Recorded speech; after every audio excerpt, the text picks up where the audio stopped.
Hello students, welcome to the class. So आज की class में हम क्या पढ़ेंगे?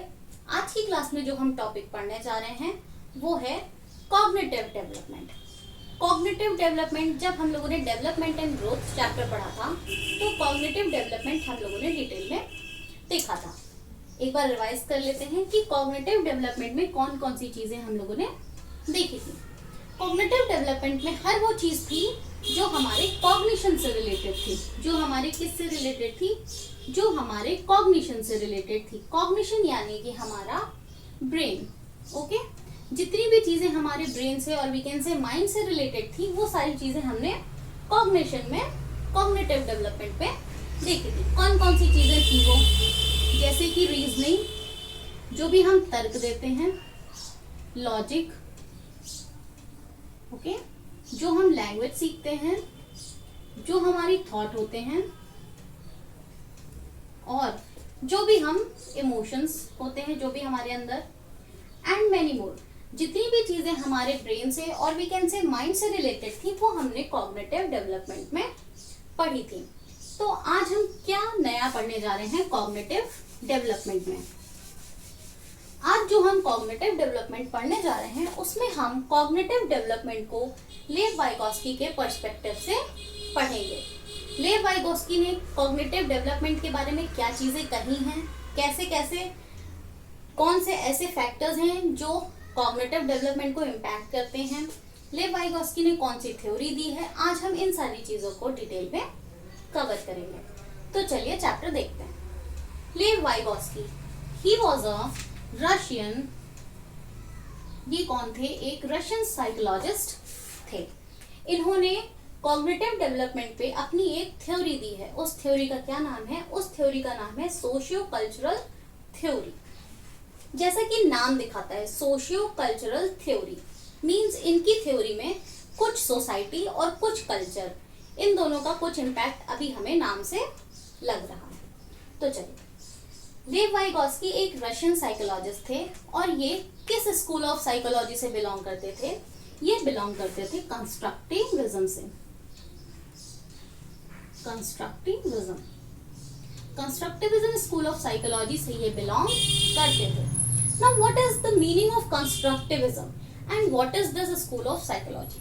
जो पहला क्वेश्चन आता है वो यही कि आखिर कंस्ट्रक्टिविज्म क्या है और ये स्कूल्स ऑफ साइकोलॉजी क्या है। देखिए, बहुत सारे सोशोलॉजिस्ट और साइकोलॉजिस्ट थे जो अलग अलग थिंकिंग, अलग अलग चीजों को अपने दिमाग में रखते थे।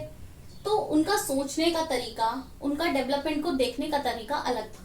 इस बेसिस पे बहुत सारे स्कूल्स ऑफ साइकोलॉजी डिवाइड हुए हैं। उसमें से ही एक है कंस्ट्रक्टिविज्म।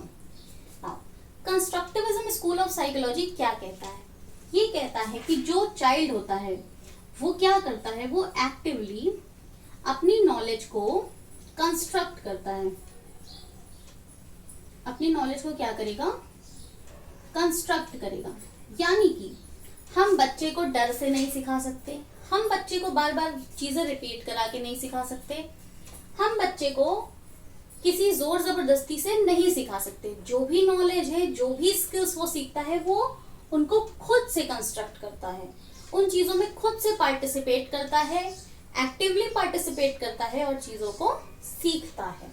ये बातें कहते हैं कंस्ट्रक्टिविज्म। ओके, तो क्या है कंस्ट्रक्टिविज्म स्कूल ऑफ साइकोलॉजी? क्या कहता है कि जो चाइल्ड है वो अपनी नॉलेज खुद कंस्ट्रक्ट करेगा। कैसे कंस्ट्रक्ट करेगा? चीजों में इन्वॉल्व होके, चीजों में खुद से देख के, ऐसे वो अपनी नॉलेज को कंस्ट्रक्ट करेगा। ओके, नाउ कंस्ट्रक्टिविज्म में भी कुछ ब्रांचेस हैं, जिनमें से जो लेव वाइगोस्की हैं वो हमारे सोशल कंस्ट्रक्टिविस्ट हैं। इनको हम क्या बोलते हैं? इनको हम बोलते हैं social constructivist. Now what is social constructivist?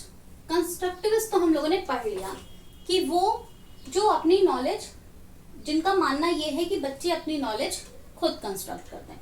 Now what is social constructivist? Social constructivist वो कंस्ट्रक्टिविस्ट हैं जो ये मानते हैं कि जो ये क्रिएशन ऑफ नॉलेज है या बच्चा जो चीजें सीख रहा है, इस पे सबसे बड़ा इम्पैक्ट सोसाइटी का पड़ता है। सबसे ज्यादा इंपॉर्टेंट रोल कौन प्ले करता है बच्चे की चीजों को सीखने में? सबसे बड़ा रोल प्ले करेगी सोसाइटी। किसके बारे में बोलेंगे? सोसाइटी के बारे में, ठीक है। तो ये सबसे ज्यादा इंपॉर्टेंट किसको देते हैं? सोशल कंस्ट्रक्टिविस्ट, की जो बच्चे के डेवलपमेंट में सबसे मेजर रोल प्ले करती है वो है सोसाइटी। ओके, ये चीजें हमको पढ़नी है आज के इस चैप्टर में। ओके, सो लेव वाइगोत्स्की कौन थे? लेव वाइगोत्स्की एक रशियन साइकोलॉजिस्ट थे और ये social constructivist school of psychology से बिलोंग करते थे ना। अब इन्होंने बोला है कि जब बच्चा चीजें सीखता है, ये तो है कि बच्चा अपनी नॉलेज खुद कंस्ट्रक्ट करेगा, तो जब बच्चा अपनी नॉलेज कंस्ट्रक्ट करेगा उसके उस नॉलेज कंस्ट्रक्शन में सबसे इंपॉर्टेंट रोल किसका होगा? सोसाइटी का होगा। यस, सोसाइटी का, कल्चर का, ठीक है। ये सारी चीजें उसकी डेवलपमेंट में बहुत मेजर रोल प्ले करेंगी। Now according to Lev Vygotsky, बच्चा जो है वो जो उसका डेवलपमेंट है बच्चे का, वो हेरिडिटी से ज्यादा प्रभावित नहीं होगा। हमने अपने ग्रोथ एंड डेवलपमेंट चैप्टर में कुछ ऐसे फैक्टर्स पढ़े थे जो डेवलपमेंट को प्रभावित करते थे। उनमें से दो मेजर जो फैक्टर्स थे वो एक हमारा एनवायरनमेंट था, एक हमारी हेरिडिटी थी। ओके, नाउ लेव वाइगोत्स्की ने हेरिडिटी को इम्पोर्टेंस नहीं दी है। इन्होंने बोला है कि बच्चे की नॉलेज पे किस चीज का सबसे ज्यादा इम्पैक्ट पड़ेगा? वो है एनवायरनमेंट। एनवायरनमेंट का इम्पैक्ट उस पर सबसे ज्यादा पड़ेगा। एनवायरनमेंट यानी कि जैसे में वो बच्चा रह रहा है, यानी कि उसकी सोसाइटी, जैसी चीजें वो मान रहा है यानी कि उसके कल्चर।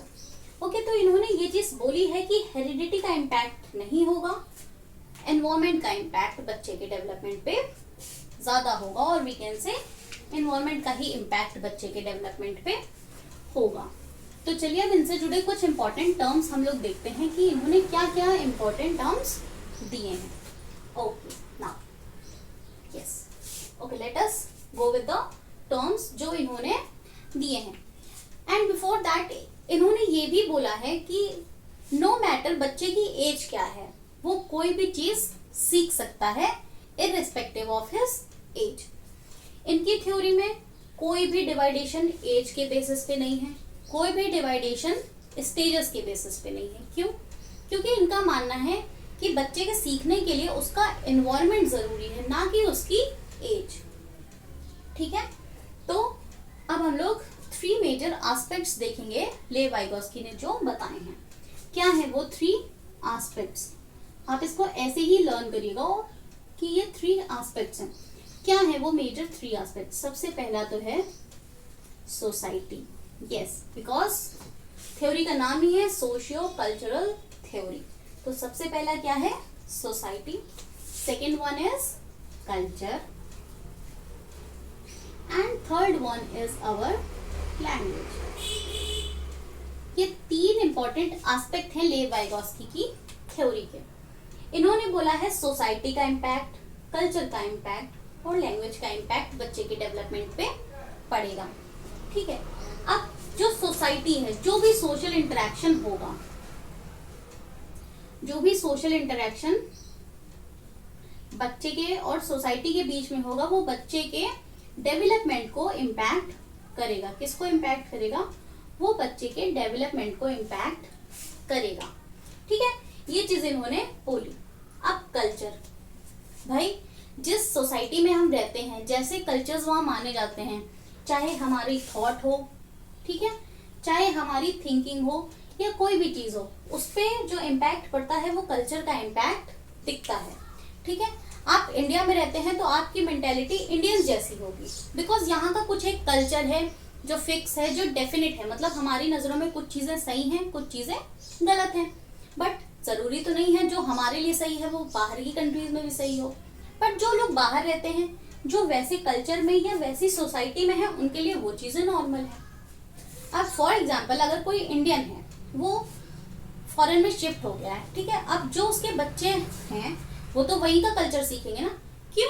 क्योंकि उनको ऐसा एनवायरनमेंट मिल रहा है, वो ऐसी सोसाइटी में रह रहे हैं जहाँ पे वो कल्चर्स नहीं माने जा रहे हैं जो इंडिया में माने जाते हैं। तो ये बेसिक इम्पैक्ट है कि हमारी जो डेवलपमेंट है, कॉग्निटिव डेवलपमेंट, उसमें सोसाइटी और कल्चर का बहुत बड़ी इम्पोर्टेंस है।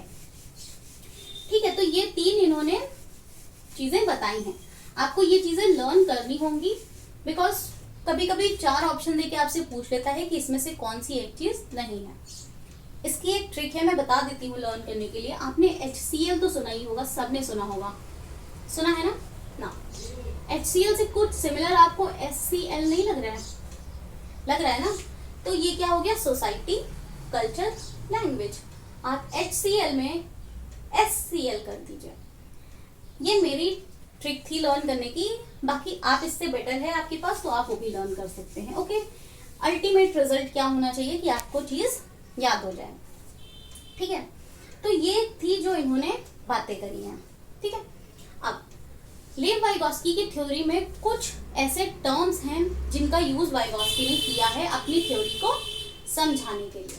चलिए हम उन चीजों को देखते हैं। इन्होंने कौन कौन से ऐसे इंपॉर्टेंट टर्म्स बताए हैं। इन्होंने बेसिकली 3 इंपॉर्टेंट टर्म्स बताए हैं। क्या क्या है वो 3 इंपॉर्टेंट टर्म्स, देखते हैं। सबसे पहला है ZPD। अगर हम ZPD का फुल फॉर्म देखें तो है ये जोन ऑफ प्रॉक्सिमल डेवलपमेंट। क्या है इसका full form, zone of proximal development. Okay, second one is स्कैफ folding, and the third one is MKO. Now what is this MKO? MKO means more knowledgeable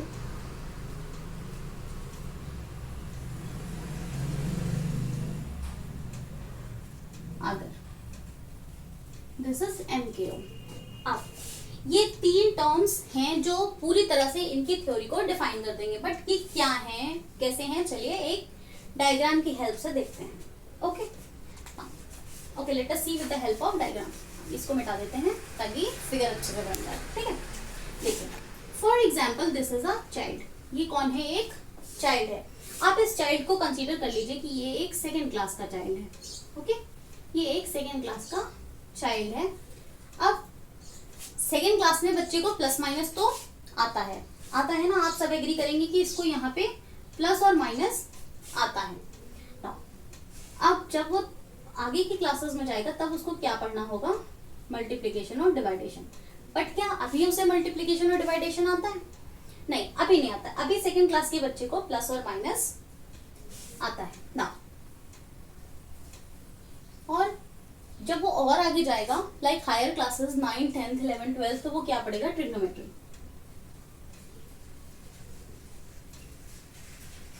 पढ़ेगा ना। ठीक है, चलिए अब इसका इस चीज से क्या रिलेशन है ये देखते हैं। देखिए, एक 2nd क्लास का बच्चा था, ठीक है, उसे प्लस माइनस आता था, राइट ना। अब उसके टीचर ने थोड़ी सी उसकी हेल्प करी, उसको समझाया कि मल्टीप्लिकेशन क्या होता है, उसको समझ में आया। फिर टीचर ने थोड़ी और हेल्प करी और समझाया कि डिवाइडेशन क्या होता है। ये प्रोसेस भी बच्चे को समझ में आया। तो जो 2nd क्लास का बच्चा था उसको खुद से कितनी चीजें आती थी, उसको खुद से आता था प्लस और माइनस आता था ना। अब क्या हुआ, अब उसको थोड़ी सी क्या मिली, हेल्प मिली। किसकी हेल्प मिली, टीचर की हेल्प मिली। तो बच्चे ने क्या सीख लिया, मल्टीप्लिकेशन और डिवाइडेशन सीख लिया ना। अगर वही टीचर उस 2nd क्लास के बच्चे को ट्रिग्नोमेट्री पढ़ाने की कोशिश करे तो क्या बच्चा सीख पाएगा? नो, ट्रिग्नोमेट्री नहीं सीख पाएगा, बिकॉज अभी उसका माइंड उतना डेवलप नहीं है कि वो इतनी लेंदी और वी कैन से इतनी कॉम्प्लिकेटेड चीजें सीख सके। तो क्या होगा यहाँ पे, बच्चा ट्रिग्नोमेट्री तो नहीं सीख पाएगा, बट यस बच्चे ने मल्टीप्लिकेशन और डिवाइडेशन इजिली सीख लिया। आप देखिए, ये था एक 2nd क्लास का बच्चा, इसको खुद से कितनी चीजें आती थी, प्लस और माइनस। इसको थोड़ी सी हेल्प मिली, इसने क्या सीख लिया, मल्टीप्लिकेशन और डिवाइडेशन। ओके, नाउ द एरिया, ये जो एरिया है और वी कैन से ये जो जोन है, किसके किसके बीच की है ये जोन है उसको जो आता था और जो उसने हेल्प से सीखा उसके बीच की इस जोन को क्या बोलेंगे, इसी जोन को हम बोलते हैं जोन ऑफ प्रॉक्सिमल डेवलपमेंट, यानी कि ZPD। डी, इसको ही हम क्या बोलते हैं, ZPD। तो ZPD क्या है, जो बच्चे को खुद से आता था और जितना बच्चे ने हेल्प से किसी की सीख लिया, उसके बीच का जो एरिया है उसे हम बोलेंगे zone of proximal development. Now I hope आपको ये क्लियर हुआ होगा कि जोन ऑफ प्रॉक्सिमल डेवलपमेंट क्या है। ठीक है, इसको हम हिंदी में क्या बोलते हैं, इसको हम हिंदी में बोलते हैं संभावित विकास का क्षेत्र। इसको हम हिंदी में क्या बोलेंगे, संभावित विकास का क्षेत्र, यानी कि जो पॉसिबल डेवलपमेंट हो सकता है।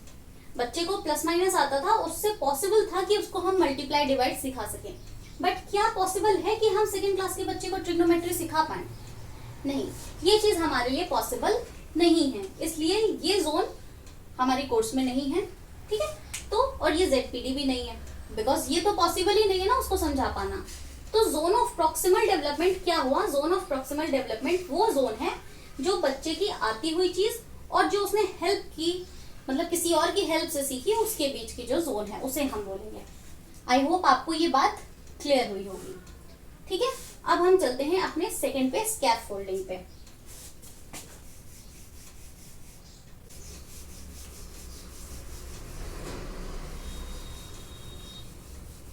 अब हम चलते हैं अपनी सेकेंड टर्म पे, वो देखते हैं कि क्या है।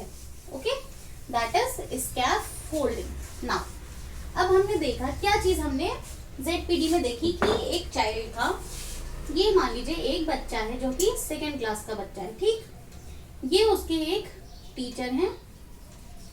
ठीक है, ये उनके एक टीचर थे। ठीक है, इन्होंने बच्चे को प्लस माइनस से, इसको प्लस माइनस आता था, इन्होंने इसको क्या सिखाया, मल्टीप्लाई और डिवाइडेशन इन्होंने इसको सिखा दिया।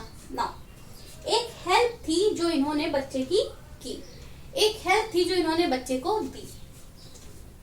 तो जो ये गिवन हेल्प है जो बच्चे को दी गई, इसी को हम क्या बोलते हैं, स्कैफोल्डिंग। इसी को क्या बोलेंगे, इसी को बोलेंगे स्कैफोल्डिंग। वाइगोस्की ने इसका यूज बहुत अच्छे से किया है। एक चीज और इम्पोर्टेंट है, स्कैफोल्डिंग जो वर्ड है वो वाइगोस्की ने नहीं दिया है, वाइगोस्की ने केवल इस वर्ड को यूज किया है। ये वर्ड इनकी थ्योरी में इसलिए है बिकॉज इन्होंने इसको बहुत अच्छे से यूज किया है। ये वर्ड ब्रूनर ने दिया था। ठीक है, आप ये याद रखिएगा। नाउ इसको हेल्प मिली, अब कोई तो आदमी था जिसने हेल्प दी, इस पर्सन ने इसको हेल्प दी। तो जिस पर्सन ने help the, the help giver, यही हमारा होता है MKO, जो हेल्प गिवर है, जिसने हेल्प दी। अब इसको हमने MKO क्यों बोला, मोर नॉलेजेबल अदर, हमने इसको क्यों बोला, व्हाई? बिकॉज इसके पास इस बच्चे से ज्यादा नॉलेज है कि नहीं? अगर इसको ही प्लस माइनस मल्टीप्लाई डिवाइड नहीं आता तो क्या ये इसे सिखा पाता? नहीं सिखा पाता। तो जब हमें कोई हेल्प मिलती है, तो जो हमें हेल्प मिली है वो हमारे लिए स्कैफोल्डिंग होती है, और जो हमारी वो हेल्प करता है वो पर्सन हमारे लिए क्या होता है, वो पर्सन हमारे लिए मोर नॉलेजेबल अदर होता है। राइट, आई होप ये पॉइंट्स आपको समझ में आए होंगे। बस आप इनकी मीनिंग्स देखिए, आपको चीजें लर्न करनी ही नहीं पड़ेंगी, ऐसे ही समझ में आएंगी। And trust me, child development में कुछ भी लर्न नहीं करना है, आपको सिर्फ चीजें समझनी है। ठीक है, अगर आप समझ के पढ़ेंगे तो आप पेपर में कुछ भी गलत नहीं करेंगे, बिकॉज आप लर्न किया हुआ और वी कैन से जो भी आपने मगअप किया है वो तो आप पेपर में भूल सकते हैं, बट क्या जो आपने समझा है और अपनी डे टू डे लाइफ से जैसे कनेक्ट किया है, क्या आप वो चीजें भी भूलेंगे? नहीं, वो आप कभी नहीं भूलेंगे। इसलिए आप इन टर्म्स को लर्न मत करिए, आप इन टर्म्स को एक बार पढ़िए, इनकी मीनिंग समझने की कोशिश करिए, एंड ट्रस्ट में आपको पेपर में कोई प्रॉब्लम नहीं होगी। ओके, नाउ अब क्या चीजें आती हैं वाइगोस्की के टर्म्स में? देखिए, एक चीज हम लोगों ने देखी यहाँ पे, more knowledgeable other, MKO, but इसमें कंफ्यूज होते हैं बहुत लोग कि ये हमेशा एल्डर ही होना चाहिए। लाइक अगर एक स्टूडेंट और एक टीचर है तो टीचर बड़ा ही होना चाहिए। नहीं, ऐसा नहीं है। कैसे? मान लीजिए आपसे कोई छोटा भाई बहन है, ठीक है, उसे टेक्नोलॉजी में बहुत ज्यादा चीजें आती हैं, ठीक, और आपको कुछ नहीं आता है। आप उसके पास गए, आपने कहा सुनो जरा मुझे ये चीज समझा दो, उसने आपको मोबाइल खोला और वीकेंड से लैपटॉप खोला, अब वो वाली सारी चीजें आपको समझा दी। तो आपके केस में मोर नॉलेजेबल अदर कौन हुआ? आपका छोटा भाई। पर क्या वो आपसे बड़ा नहीं था? ऑब्वियसली आपका छोटा भाई आपसे छोटा था। तो यहाँ पे एज का फर्क नहीं पड़ता है। यहाँ पे वाइगोस्की ने कहा है कि एज मैटर नहीं करती है, जो मैटर करता है वो है इंसान की नॉलेज, उसका एक्सपीरियंस। ठीक है, अगर उसे आपसे ज्यादा नॉलेज है, आपसे ज्यादा एक्सपीरियंस है, तो वो आपके लिए मोर नॉलेजेबल अदर हो जाएगा। एंड अगर आपको किसी और से ज्यादा नॉलेज है, आप उससे ज्यादा एक्सपीरियंस है, भले ही वो आपसे बड़ा हो, तो उसके लिए आप मोर नॉलेजेबल अदर हो जाएंगे। जो हेल्प आप उसे देंगे वो क्या होगी? वो स्कैफोल्डिंग होगी। ठीक है, और जो उसे आता था और जो उसने आपकी हेल्प से सीखा, तो जो ये बीच का डिफरेंस था, ये हमारी जोन ऑफ प्रॉक्सिमल डेवलपमेंट है। ठीक है, सो अब हम क्या चीज देखेंगे? अब वाइगोस्की ने 3 तरह की स्पीचेस को बताया है। लाइक उन्होंने बोला है कि सोशल इंटरेक्शन इंपॉर्टेंट है और we can say interaction important है। तो स्पीच के बारे में उन्होंने 3 स्पीचेस के बारे में बताया है। क्या है वो उनकी 3 स्पीचेस? अब हम देखते हैं कि कौन कौन सी 3 टाइप की स्पीचेस उन्होंने बताई हैं। जो नंबर 1 पे उन्होंने स्पीच बताई है वो है दैट इज सोशल स्पीच। क्या नाम है इस स्पीच का? It is social speech. Okay, what is second speech? It is private speech. Private speech. And the third one is silent inner speech. इनकी थर्ड स्पीच का क्या नाम है? Silent inner speech. ये 3 टाइप की स्पीचेस की बात कौन करते हैं? वाइगोस्की करते हैं ना।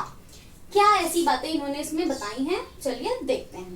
देखिए, सोशल स्पीच, यहाँ पे आपको क्या वर्ड ऐसा दिख रहा है? सोसाइटी, और वी कैन से सोशल। यानी कि यहाँ पे बच्चा क्या करेगा? यहाँ पे बच्चे के मन में जो भी होगा, कुछ भी, अच्छा बुरा, इररिस्पेक्टिव वो किसके सामने बोल रहा है या जिसके लिए बुरा बोल रहा है वही उसी से बोल दे रहा है, वो यहाँ पे अपने मन की हर बात निकाल देगा। ये आती है लगभग 2 इयर्स की एज में। किस एज में आएगी ये? 2 इयर्स की एज में। देखिए, एजेस की इंपॉर्टेंस नहीं है, बिकॉज वाइगोस्की ने एज पे कोई भी इंपॉर्टेंस नहीं दी है और वाइगोस्की के केस में एज पे कोई क्वेश्चन नहीं आता है। बट ये ऐसी नॉलेज के लिए बता दिया ताकि आपको समझने में आसानी हो। अब आपने 2 साल का बच्चा देखा होगा, फॉर एग्जाम्पल उसकी मम्मी ने उसे डांट दिया, तो क्या बोलेगा? ये बहुत गंदी मम्मी है, ये मम्मी मुझे नहीं चाहिए, बोलेगा ना। और अगर मान लीजिए आप ही उसे डांट दो, बोलेगा ये गंदी दीदी हैं, ये गंदे भैया हैं, क्या वो सोचेगा कि आप हैं सामने आपको बुरा लग जाएगा? नहीं। उसके मन में आया आप गंदी दीदी हैं, उसने बोल दिया आप गंदी दीदी हैं। उसे लगा कि आप अच्छे हैं, वो बोल देगा ये अच्छी दीदी हैं। और वीकेंड से उसके पापा ने या मम्मी ने किसी ने भी डांटा, ये गंदे हैं, मैं इनसे बात नहीं करूंगा, ये बहुत बुरे हैं, तो वो बच्चा यहाँ पे क्या कर रहा है? उसके मन में जो भी चीजें हैं वो सब चीज को बाहर बोल दे रहा है। वो अपने मन में यहाँ पे कुछ भी नहीं रखेगा। तो ऐसी टाइप की स्पीच को वाइगोस्की ने क्या नाम दिया है? Social speech. Now next is private speech. जैसे कि आपको नाम से ही पता चल रहा है प्राइवेट स्पीच। यहाँ पे क्या होगा? जो बच्चा है वो यहाँ पे खुद से बातें करेगा। खुद से बातें कैसे करेगा? देखिए, जैसे कि मान लीजिए उसका कोई टॉय नहीं मिल रहा है और वी कैन से वो बहुत सारी पजल्स, वो एक पजल के बहुत सारे पीसेस से कुछ बनाने की कोशिश कर रहा है, उसको पजल का एक पीस नहीं मिल रहा है, तो क्या बोलेगा? अरे यार कहाँ चला गया, मैंने तो यहीं रखा था। तो ये क्या कर रहा है ना? खुद से बात कर रहा है। मान लीजिए उसे एक बॉक्स मिल भी गया, अरे नहीं नहीं ये वाला नहीं, वो तो दूसरा वाला था, कहाँ चला गया? तो ये उसने क्या किया? किसी और से बात की? नहीं, खुद से बात की। ठीक है। अब फॉर एग्जाम्पल आपने बच्चों को देखा होगा ना, पटरी जोड़ के ट्रेन चलाने वाला गेम जो होता है, उसमें वो क्या करते हैं? अब वो वाली पटरी जोड़ेंगे, फिर हम नंबर 3 जोड़ेंगे, अब हम 4। तो ये क्या कर रहा है? ये अपने आप से बातें कर रहा है। यहाँ पे उसकी स्पीच क्या है? प्राइवेट है। और यहाँ पे इस स्पीच की इंपॉर्टेंस क्यों है? क्योंकि ये सेल्फ डायरेक्शन देती है। स्पीच क्या देती है? ये बच्चे को सेल्फ डायरेक्शन। यहाँ बच्चा खुद को ही डायरेक्शन दे रहा है कि अब हमने ये वाली तो पटरी जोड़ ली है, अब हमें ये वाली जोड़नी है, अब हमने 3 नंबर जोड़ लिया, अब हमें 4 नंबर जोड़ना है। तो ये सेल्फ डायरेक्शन के लिए बहुत इंपॉर्टेंट है। इसलिए वाइगोस्की ने प्राइवेट स्पीच को बहुत इंपॉर्टेंस दी है बच्चे के डेवलपमेंट में। ठीक है, तो प्राइवेट स्पीच क्या हुई? बच्चा जहाँ पे खुद को ही डायरेक्शन दे रहा है, खुद से ही बात कर रहा है। इवन हम लोग भी बातें करते हैं। फॉर एग्जाम्पल आप कभी बैठे होंगे तो आपसे कोई गलती होगी तो बोलेंगे यार तू बिल्कुल पागल है, तूने ये काम कर दिया। आप अपने से ही तो बोलते हैं। तो ये वही चीज है। इसकी एज लगभग मान लीजिए 3 इयर्स से ये आ जाती है ना। Next is our silent inner speech. जैसे कि नाम से ही पता चल रहा है, साइलेंट और इनर। आपको ये दो वर्ड यहाँ पे दिख रहे हैं, साइलेंट और इनर। साइलेंट यानी यहाँ पे बच्चा बोलेगा नहीं, और इनर यानी जो भी बोलना है वो अंदर बोलेगा, बाहर नहीं। ये आप इसकी एज मान लीजिए 7 इयर्स। 7 इयर्स में ये आ जाती है। अब यहाँ पे क्या होता है, जब एक 7-8 साल का बच्चा है, अगर उसको कोई बात बुरी लगी या उसकी मम्मी पापा ने डांटा, तो क्या वो बोल देगा आप बहुत गंदी मम्मी है, या मुझे ये मम्मी नहीं चाहिए, चेंज कर दो? नहीं, वो नहीं बोलेगा। वो मन में बोल लेगा कि यार डांट दिया, यार ये मम्मी अच्छी नहीं है, डांट दिया, है ना। अब हम लोग ही हैं, अगर हमें कोई कुछ उल्टा सीधा बोलता है तो क्या हम डायरेक्टली उससे बोल देते हैं? नहीं, मन में तो गाली दे लेते, बट सामने नहीं देते हैं ना। मन में बोल लिया यार ये तो बड़ा वैसा है, मुझे ऐसे बोल रहा है, इसको क्या हक है मुझे बोलने का, है ना। तो ये क्या है, ये हमारी साइलेंट इनर स्पीच है, जहां हम जो भी थॉट हमारे अंदर है वो हम अंदर ही रखते हैं, उसे बाहर नहीं निकालते हैं।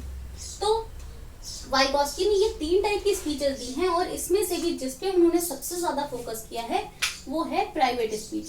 उन्होंने सबसे ज्यादा इंपॉर्टेंस किसको दी है? प्राइवेट स्पीच को। क्यों? क्योंकि बच्चा यहाँ पे खुद को डायरेक्शन दे रहा है, बच्चा यहाँ पे खुद की ही हेल्प कर रहा है, ठीक है। तो ये 3 टाइप की स्पीच थी, आप याद रखिएगा। पेपर में एग्जाम्पल बेस्ड क्वेश्चन आते हैं, ठीक है, बट यहाँ से क्वेश्चन प्राइवेट स्पीच से डेफिनेटली आता है, तो आप ये चीज याद रखिएगा। चलिए, इसके बाद हम देखते हैं कि और क्या क्या वाइगोस्की ने अपनी थ्योरी में बताया है। देखिए,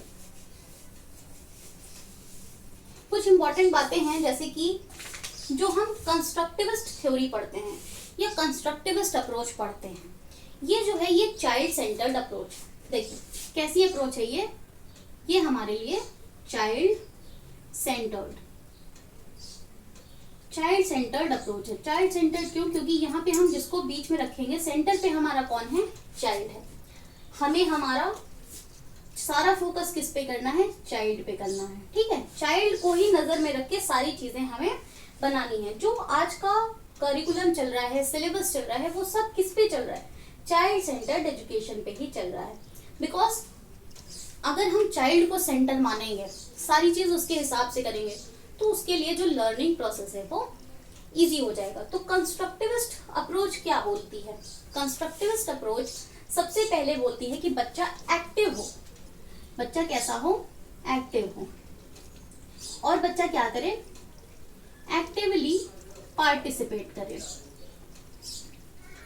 यानी कि बच्चा खुद को जितना ज्यादा इन्वॉल्व करेगा चीजों में, बच्चा उतने अच्छे से चीजें सीखेगा, ठीक है। तो ये थी जो कंस्ट्रक्टिविस्ट अप्रोच हमें और क्या क्या बताती है वो चीजें ना। वाइगोस्की ने कुछ 5 इंपॉर्टेंट चीजों की बात की है। क्या है वो चीजें? चलिए हम देखते हैं। बेसिकली वो हम कहते हैं हेल्प है, लर्निंग है, मतलब 5 ऐसे इंपॉर्टेंट वर्ड हैं जिनकी बात वाइगोस्की ने की है।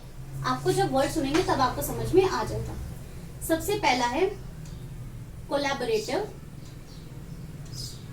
कोलैबोरेटिव प्ले भी है और कोलैबोरेटिव लर्निंग भी है, ठीक है। Second one is cooperative. Third one is assistive. Next is reciprocal.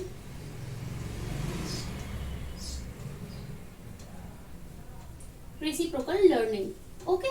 And the 5th one is peer tutoring. What is this peer tutoring? Now, ये ऐसे इंपॉर्टेंट टर्म्स हैं जिनकी बात कौन करते हैं? वाइगोस्की करते हैं। अब वाइगोस्की ने क्या ऐसी बातें बताई हैं इन चीजों में, चलिए देखते हैं। जो ये कोलैबोरेटिव और कोऑपरेटिव है, ये तो एक जैसे ही है, ठीक है। थोड़ा सा ही डिफरेंस है, ज्यादा नहीं। यहाँ पे भी बच्चा कोलैबोरेशन में सीख रहा है, यहाँ पे कोऑपरेशन करके सीख रहा है। कैसे? देखिए, जब भी हम ग्रुप में काम करते हैं, ग्रुप में सीखते हैं, तो हम क्या करते हैं? हम एक दूसरे की हेल्प करते हैं, एक दूसरे के आइडियाज को अपनाते हैं, है ना, एडजस्टमेंट सीखते हैं और सोशल बनते हैं। कैसे? आप ग्रुप में काम करते हैं तो क्या आप सिर्फ अपने मन की करते हैं? नहीं, आप सामने वाले की भी सुनते हैं, अगर सामने वाले ने कुछ गलत बताया है तो उसकी गलत बात को उससे कहने का भी एक तरीका आप सीखते हैं कि कैसे हमें ये बताना है कि जो उसने कहा है वो गलत है। तो यहाँ पे हमने क्या सीखा, यहाँ पे हमने सोसाइटी में इंटरेक्ट करना सीखा, 4 लोगों से कैसे बात करनी है, कैसे बिहेव करना है ना। हम टॉलरेंस सीखते हैं। ऐसा तो नहीं है कि उसने कुछ बोल दिया हमें गुस्सा आ गया, नहीं, हमने सीखा कि नहीं उसकी भी बात सही हो सकती है हमारी बात के साथ साथ। तो ये सारी चीजें हम कोलैबोरेटिव और कोऑपरेटिव लर्निंग में सीखते हैं। Now what is assistive learning, जहाँ पे हम कोई किसी को असिस्ट करते हैं या कोई हमें असिस्ट करता है, हेल्प करता है। हमारे टीचर भी हो सकते हैं, हमारे फ्रेंड्स भी हो सकते हैं, हमारे पेरेंट्स भी हो सकते हैं, कोई भी ऐसा पर्सन जो हमें असिस्टेंस दे रहा है, कोई भी जो हमें हमारी हेल्प कर रहा है। Okay, next is peer tutoring. Peer tutoring में क्या, जो हमारे साथ के लोग हमें सिखाते हैं। मान लीजिए कि कोई टॉपिक आपको तो बहुत अच्छे से आता है बट आपके फ्रेंड को नहीं आता है, तो क्या आप अपने फ्रेंड को वो टॉपिक पढ़ाएंगे? बिल्कुल पढ़ाएंगे। तो वो क्या हो गई, पीयर ट्यूटोरिंग हो गई। ठीक है, आप कोई टॉपिक आपको नहीं आता है बट आपके फ्रेंड ने आपको पढ़ा दिया, तो वो भी क्या हो गई, peer tutoring. And this is reciprocal learning. For example ये ए है और ये मिस्टर बी है। मिस्टर ए को मैथ्स में थोड़ी सी प्रॉब्लम है। क्या है, मिस्टर ए को मैथ्स थोड़ी सी नहीं आती है और मिस्टर बी को बायोलॉजी नहीं आती है। तो मिस्टर ए ने क्या किया, मिस्टर ए ने बी को मैथ्स पढ़ा दी, सॉरी बायोलॉजी पढ़ा दी, और बी ने ए को मैथ्स पढ़ा दी, बिकॉज ये दोनों सब्जेक्ट इनके माइनस में थे। तो बी ने ए को मैथ्स पढ़ा दी और ए ने बी को बायो पढ़ा दी। तो ये क्या हो गई, ये रेसिप्रोकल लर्निंग हो गई कि ए ने बी की हेल्प करी और बी ने ए की हेल्प कर दी। ठीक है, तो ये क्या हुआ, रेसिप्रोकल लर्निंग हो गई। आई होप ये जो वर्ड्स थे आपको समझ में आए होंगे। ठीक है, जहां भी इनकी बात होगी वो चीज किससे रिलेटेड होगी, वाइगॉस्की से रिलेटेड होगी। ठीक है, ज्यादा अच्छे से चीजें समझ में आएंगी जब आप क्वेश्चन सॉल्व करेंगे, बट अभी जो टर्म्स का बेसिक मीनिंग है वो आप देखते चलिए। ठीक, ना लेव वाइगॉस्की एक बहुत इंपॉर्टेंट, वी कैन से 2 बहुत इंपॉर्टेंट इनके सेंटेंसेस हैं। सबसे पहला इनका जो इंपॉर्टेंट सेंटेंस है वो है कि लर्निंग प्रीसीड्स डेवलपमेंट। ये बहुत इंपॉर्टेंट सेंटेंस है इनका। प्रीसीड्स का मतलब क्या होता है, पहले आना। जैसे कि मैंने आपको पहले ही बताया है कि जो वाइगॉस्की हैं इन्होंने हेरिडिटी को कम इंपॉर्टेंस दी है, इन्होंने एनवायरनमेंट को ज्यादा इंपॉर्टेंस दी है। तो इन्होंने क्या बताया, इन्होंने बताया है कि डेवलपमेंट के पहले भी लर्निंग हो सकती है। कैसे, देखिए फॉर एग्जाम्पल एक 15 साल का बच्चा है, एक 10 साल का बच्चा है, ये ए है ये बी है। ठीक है, ये इनकी एज है। ज्यादा डेवलपमेंट किसका हुआ है, ऑब्वियसली ए का, because A is 15 years old and less development B का। बट 15 साल की एज में ए ने कभी भी साइकिल देखी भी नहीं है, चलानी तो दूर इसने साइकिल देखी भी नहीं है। और बी क्या कर रहा है, बी जब से 5 साल का था तब से वो साइकिलिंग कर रहा है। ठीक है, बी क्या कर रहा है, जब से वो 5 साल का था तब से वो साइकिलिंग कर रहा है। तो अब आप बताइए कि साइकिल चलाना किसको आता होगा, ए को या बी को? डेफिनेटली बी को। बी को साइकिलिंग आती होगी, क्यों? क्योंकि वो 5 साल की उम्र से साइकिल चला रहा है। ए को साइकिलिंग क्यों नहीं आती, क्योंकि उसने तो कभी साइकिल देखी ही नहीं है। मीन्स ए को कभी भी एनवायरनमेंट नहीं मिला है और बी को एनवायरनमेंट मिला है। यानी कि जो लर्निंग हुई है वो डेवलपमेंट से पहले हो सकती है। ठीक है, जरूरी नहीं है कि अगर डेवलपमेंट है तभी लर्निंग हो, लर्निंग पहले भी हो सकती है। ये बात कौन कहते हैं, वाइगॉस्की। क्यों? क्योंकि इन्होंने इन्वायरमेंट को इफेक्टिव ज्यादा बताया है। अब अगर आपको हिंदी बोलनी आती है और आपको कोई छोटे से ही फॉरेन में ले जाता तो आप इंग्लिश सीख जाते हैं भले। और इंडिया में मान लीजिए आपको कोई बड़ा भाई बहन इंडिया में रह रहा होता और वो 10 साल का भी होता और आप 5 साल के भी होते तो आप इंग्लिश बोल लेते, वो नहीं बोल पाता। क्यों? क्योंकि आपको वैसा एनवायरनमेंट मिला, आपने वो चीज सीखी। ठीक है, तो लर्निंग प्रीसीड्स डेवलपमेंट। लर्निंग पहले हो सकती है, नीड नॉट कि आपकी कोई एज हो, कोई फिक्स एज हो तभी आप कोई काम कर सकते हैं या कोई चीज सीख सकते हैं। ओके, नाउ एक चीज और इन्होंने बोली है क्या, कि जो लैंग्वेज और थॉट ये दो चीजें होती हैं, ठीक है, ये दो चीजें अलग अलग रास्ते पे चलती हैं। कब तक? 3 इयर्स तक। जब तक बच्चा 3 इयर्स का होता है तब तक ये क्या होती हैं, ये सेपरेट होती हैं। ये क्या होती हैं, ये सेपरेट होती हैं। बट 3 साल के बाद ये क्या होती हैं, ये मर्ज हो जाती हैं और ये इंटरडिपेंडेंट हो जाती है। क्या हो जाती है, ये इंटरडिपेंडेंट, ठीक है, ये मर्ज हो गई और ये इंटरडिपेंडेंट हो गई आफ्टर 3 इयर्स। ये बात आप याद रखिएगा बिकॉज 1 मार्क में पूछा जा सकता है, ठीक है, कि इन्होंने लैंग्वेज और थॉट के बारे में क्या बोला है। तो लैंग्वेज और थॉट 3 साल तक क्या होंगी, सेपरेट होंगी, बट उसके बाद मर्ज हो जाएंगी और इंटरडिपेंडेंट हो जाएंगी। तो ये कुछ इंपॉर्टेंट चीजें थी जो वाइगोत्स्की की थ्योरी में बताई हैं। अब अगर एजुकेशनल इम्प्लीकेशन की बात करी जाए तो बच्चे को हम जितना ज्यादा एक्टिव रख सकें, बच्चे को जितना ज्यादा ग्रुप में काम दे सकें, वो चीज इनका एजुकेशनल इम्प्लीकेशन होगा। क्योंकि इन्होंने सोसाइटी और कल्चर पे फोकस किया है। तो स्कूल में सोसाइटी क्या है, उसकी क्लास, 4 बच्चों के साथ उठेगा, बैठेगा, सीखेगा, वो चीज, ठीक है। तो ये थी, आप इसको एक बार रिवाइज करिए एंड डेफिनेटली आपको चीजें समझ में आएंगी। कुछ भी पढ़ना है तो समझ के, रटना नहीं है, ठीक है। आई होप जो भी मैंने आज समझाना चाहा आपको वो चीज समझ में आई होगी। चलिए इसी के साथ आज की क्लास एंड करते हैं। चलिए बाय बाय, टेक केयर।